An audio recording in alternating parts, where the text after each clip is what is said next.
صاف امید دا دی چې زما زوی ته به ضرور انصاف ملاویږي، انصاف به ورته ملاویږي، ځکه چې هغه په کوم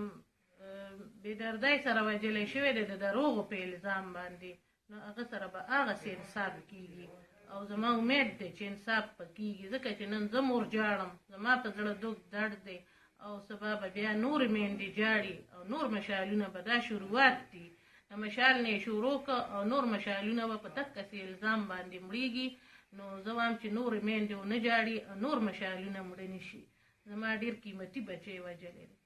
نو زه امید لرم چې انصاف به کېږي او دا ټول د قتل په اراده راغلي دي او مشال یې قتل کړی دی، هغه د کیمرو مخې ته یې وژلی دی، هغه پټ په ناخبره نه ده، نو زه په دې وجه وایم چې انصاف به کېږي، ځکه چې قاتلانو په ځان په خپله ګواهۍ کړي دي چې مونږ دا ظلم کوو، انصاف دې ورسره وشي، سخته سزا دې دغې خلکو له ورکېدی شي، یو دې پکې نه بچ کړي.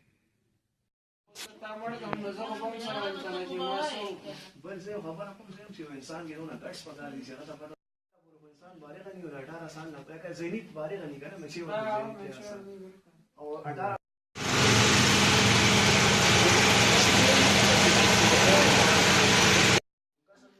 ما سره ټوکې کولې مزاق کې هغه ما ته یې وایي راونډ اباوټ وایي تر اوسه پورې په مشال باندې یو 17,000 الزامونه لګېدلي دي، لکه هغه ټوکه کې خبره وکړه چې ولې دنیا را ټول ګناهونه ده کړي وو، لکه دا نور خو فرشتې دي په 25 کالو کې هغه دا دومره ګناهونه وکړل چې د